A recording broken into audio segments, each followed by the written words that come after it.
حقیقت پلس کے معزز دوستو السلام علیکم۔ جوان اولاد کا جنازہ اٹھانا کتنا مشکل ہوتا ہے، کل احساس ہوا قمر زمان قاہرہ۔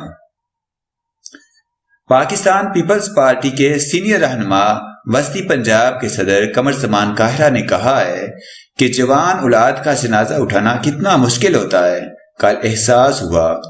ہمارے بیٹے اللہ کے مہمان تھے، ہمارے پاس اتنے دن ہی رہنے آئے تھے، اللہ کی طرف لوٹ گئے، الحمدللہ۔ انہوں نے اپنی رہائش گاہ پر اپنے بیٹی کی تعزیت کے لیے آئے لوگوں اور پارٹی کارکنان کا شکریہ ادا کرتے ہوئے سب کو غمگین کر دیا۔ انہوں نے کہا کہ بیٹی کی وفات بہت بڑا دکھ ہے، جوان اولاد کا جنازہ اٹھانا کتنا مشکل ہوتا ہے، کل اس کا احساس ہوا۔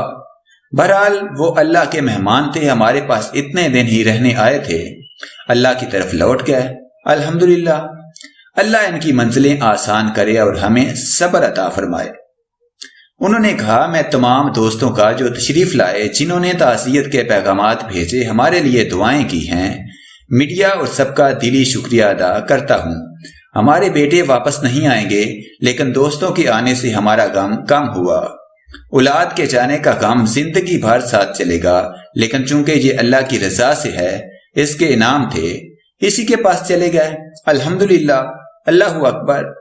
قمر زمان قاہرہ نے کہا کہ میں اپنے شہر کا بھی شکر گزار ہوں جو غم کی گھڑی میں سوگوار تھا۔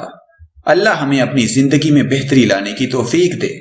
انہوں نے کہا کہ واقعی یہ زندگی بڑی کمزور ہے، سنتے ہیں لیکن بندہ یقین نہیں کرتا، زندگی کے لالچ بڑے ہیں۔ قمر زمان قاہرہ نے کہا کہ ایک لمحے سے کم وقت میں زندگی کتنی تبدیل ہو سکتی ہے، اس کا احساس مجھے پرسوں ہوا۔ وزیر پیپلز پارٹی کے سینئر رہنما قمر زمان قاہرہ کے بیٹی اسامہ قاہرہ اور اس کے دوست حمزہ بٹ کو لالا موسیٰ نوگزا قبرستان میں سپرد خاک کیا گیا۔ سیاسی رہنماؤں سمیت لوگوں کی بڑی تعداد نماز جنازہ میں شریک ہوئی۔